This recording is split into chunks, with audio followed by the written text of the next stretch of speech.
Yokohama has always been a port town. However, its history has been quite different to any other port in Japan due to one particular fact. It was the first part of Japan where, after 250 years of being a country closed to the world, foreigners were allowed to come and live here. And the reason foreigners were suddenly allowed to was due to one thing: technology. It had become evident by the 1850s that the technology of the outside world clearly surpassed what Japan had. And so in 1868, the Meiji Restoration began, catapulting Japan forwards in a period of dramatic change. And so Yokohama has a record of firsts: the first streetcars, the first gas lamps, the first power plant, the first daily newspaper, all new technologies introduced from the West. The original area where foreigners were permitted to reside was called the Kannai, characters of Kannai meaning closed and inside, and it was surrounded by a moat with even samurai prohibited from entering.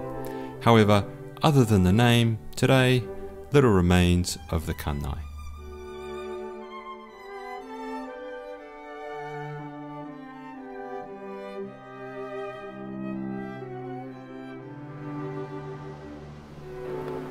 These images adorn the walls at Motomachi Chukagai Station.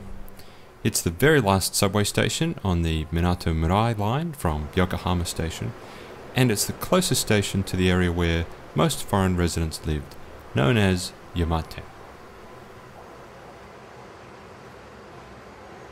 If you take a right turn out of Motomachi Chukagai Station, and then the next right, you ascend to Yamate, also known as the Bluff, as its original Western residents called it. And perhaps the most interesting part of the Bluff today is the foreign cemetery. It's closed during the week, but open on weekends. And it's a strong reminder that as a foreign resident, or even just as a visitor, that for many years beforehand, in circumstances much more challenging, others have come to Japan before you.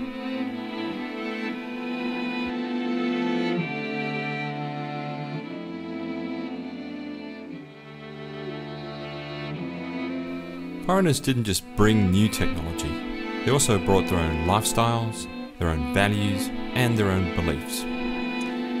Invariably, there was conflict between Western egalitarian values and the strict hierarchy of Japanese society. Some of those who are buried here are those who, through ignorance and/or arrogance, paid the ultimate price due to these differences. One of the new technologies that foreigners brought with them was photography, and so from the early 1860s, foreigners such as Adolfo Vasari, who developed advanced hand-colouring techniques, captured many images of Yokohama and Japanese people.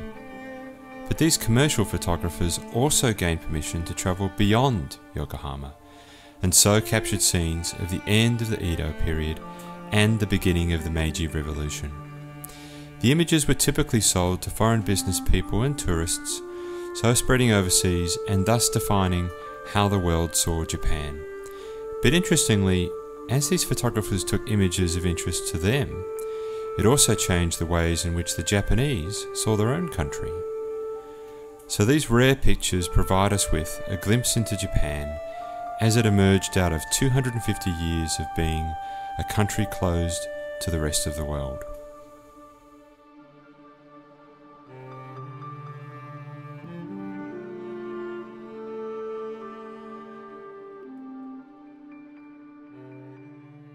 The strongest reminders today of these early Western visitors are the Western villas that remain through to the present day. Many of them are open to the public, and so weekend sees locals fulfilling their curiosity about Western architecture.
As Yamata is a hill, simply following your nose will lead you down one of the stairways that leads into the upper class area known as Motomachi.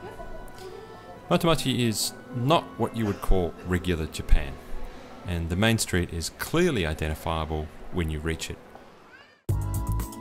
Despite the fact that I love the clean look that the lack of overhead cable provides, Motomachi is not really my kind of place. It is, however, a good place to play Spot the Gaijin, as it serves as an enclave for the present-day foreign residents.